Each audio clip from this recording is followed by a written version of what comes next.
Salut Grimby! Le mois de mai 2025 c'est terminé et on va revoir mai 2024 contre mai 2025 pour tous les unifamiliales et les copropriétés.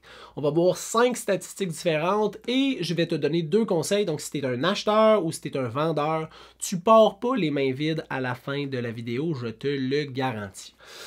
Le nombre, la moyenne de jours sur le marché d'une propriété unifamiliale ou une copropriété à Grimby, l'an passé, c'était 63 jours. Cette année, 30 jours. Sacrement. 30 jours, c'est rapide. C'est très rapide. À vrai dire, je te dirais que c'est 3 fois et demi plus rapide que v'là 5 ans. Quand même, c'est différent. Le nombre d'inscriptions en vigueur est passé de 197 à 198, donc il n'y a pas eu une grande augmentation de l'offre sur le marché. L'offre est somme toute relativement assez faible, donc c'est normal que le délai de vente soit rapide. Au niveau du prix de vente versus le prix qui était affiché sur Centris au départ, on parle de 98% l'an passé, donc 2% de négociation en moyenne. 99% cette année, donc 1% de négociation en moyenne. Puis là, c'est pas à toutes les transactions où tu dis que tu peux négocier 1%. En moyenne, les propriétés se vendent à 1% de moins que le prix affiché quand ils ont été mis sur le marché. C'est ça que ça veut dire. Au niveau du prix de vente médian, on est passé de 387 000 à 421 500. Donc, il y a eu une augmentation du prix médian de vente. Et au niveau du nombre de ventes effectuées, 48 l'an passé, 69 cette année. Fait qu'il n'y a pas plus d'offres, mais il y a eu beaucoup plus de transactions. Les transactions se sont passées super rapidement, ce qui a fait que le prix a augmenté. Si tu es un vendeur, puis tu viens juste d'entendre ça, là, le mot que tu devrais retenir, c'est opportunité.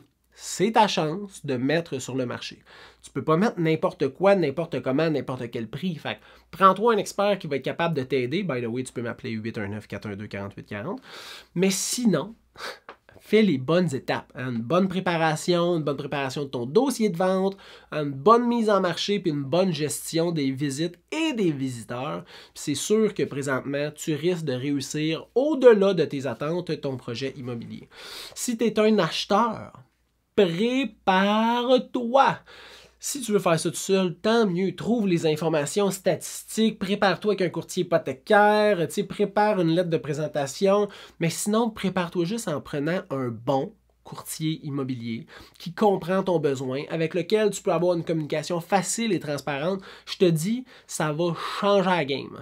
Parce que tu vas être capable d'analyser, est-ce que la propriété est trop chère? Faut que je me déplace rapidement. Y a-t-il un ancien rapport d'inspection? Est-ce que j'ai des documents accessibles sur un ancien listing qui pourraient me donner plus d'informations?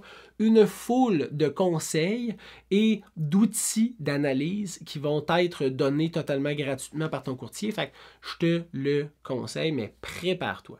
J'espère que ça vous a aidé.